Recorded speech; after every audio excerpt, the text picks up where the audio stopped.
Если завтра война, если враг нападет, если темная сила нагрянет, как один человек, бесsoветский народ, за свободную родину встанет. На земле, в небесах и на море, наш победный могучий чудо. Zdravo, ovo je opis pištolja M57TT.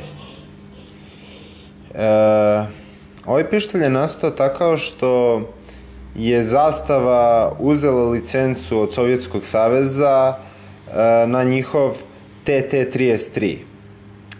I kasnije Zastava je počela proizvodi ovaj pištolj 57. godine. Ovaj pištolj ima jako zanimljivu istoriju. Mislim, ovaj koji je maltene identičan, samo uz par poboljšanja na originalni TT-33. Konstruktor ovog pištolja je Fedor Tokarev Vasiljević. Ovaj pištolj je nastao tako što je Revolucioni vojni savet doneo odluku da zameni revolver Nagant model 1895, jedan od mojih omiljenih revolvera. I bilo je više ponuda, više varijanta pištolja i najviše potencijala je imao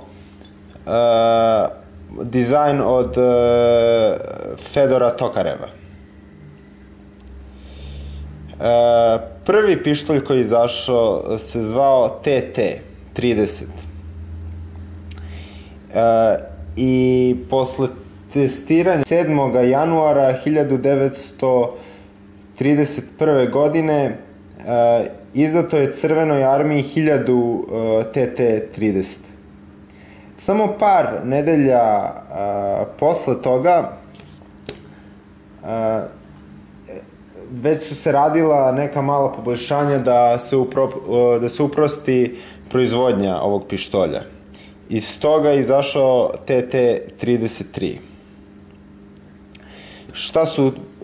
Koje su primjera radi promjene? Male promjene na cevi, okviru, obarač i na navlaci su urađene male promjene.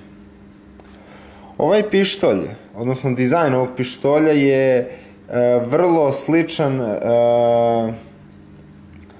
belgijskom modelu FN model 1903, a ima slični sistem, tačnije vrlo sličan sistem od John Moses Browninga na Coltu 1911.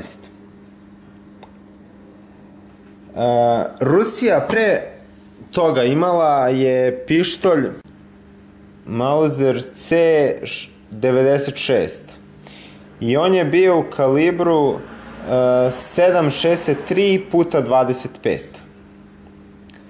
Šta su Rusi radili? Oni su ga samo smanjili za 1/100. Maltene to je identičan metak, samo ga smanjili za 1/100. Još jedna zanimljivost, ovaj pištolj se izdavao Nemcima tokom Drugog svjetskog rata pod imenom Pistola 615R. I to je bilo moguće zato što ovaj pištolj koristi kalibar 7,62x25, što je maltene identičan nemačkom kalibru 7,63x25 koji koristio Mauser C96. Rusija je proizvodila taj pištolj od 1933. godine sve do 1954. i već tada je izašlo preko 600.000 primjeraka pištolja TT-33. Prestala proizvodnju 1954. i posle dala licencu niz drugim zemljama. Primjera radi, dali Kinezima licencu i njihova varijanta te tejca je tip 51 i tip 54 kao M20 i Tu-90. Poljska je imala naziv za njega PW33 i proizvodio se od 1947. do 1959. Mađarska je imala isto ovako TT-ac, samo u kalibru 9 mm i imao je naziv M48. A za izvoz isto Mađarska pravila Egiptu i nazvao se nešto kao Toka Gipat 58. Toka Gipat. To je uglavnom koristila policija Egipta. A u Jugoslaviji varijante pištolja TT je izašlo u modelu M57, M65, M70A i M88, koji je bio, da kažemo, poslednji pištolj koji je koristio TT, dizajn od Tokareva. Severna Koreja takođe je imala svoje varijante ovog pištolja pod imenom tip 68 ili M68. To je, da kažemo, neka mala kratka istorija ovog pištolja. Inače, TT, što malo ljudi zna, je u stvari oznaka Tula Tokarev.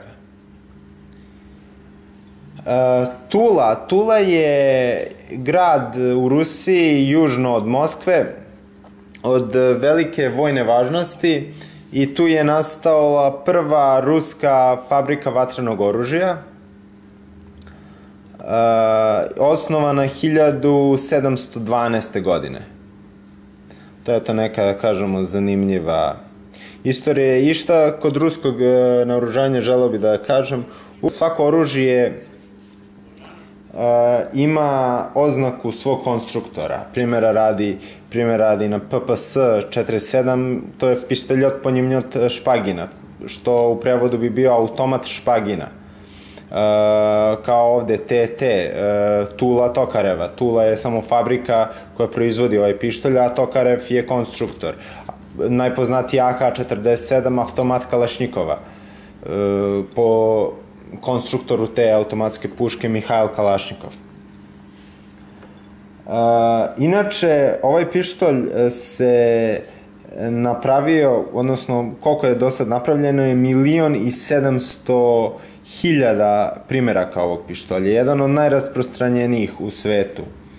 A proizvođači ovog pištolja su u Rusiji Arsenal Tula, Norinco u Kini, Fermar u Mađarska, Radom Arsenal je u Poljskoj, Cuguri Arsenal u Rumuniji, Zastava oružje u Jugoslaviji, to jest u Srbiji sada.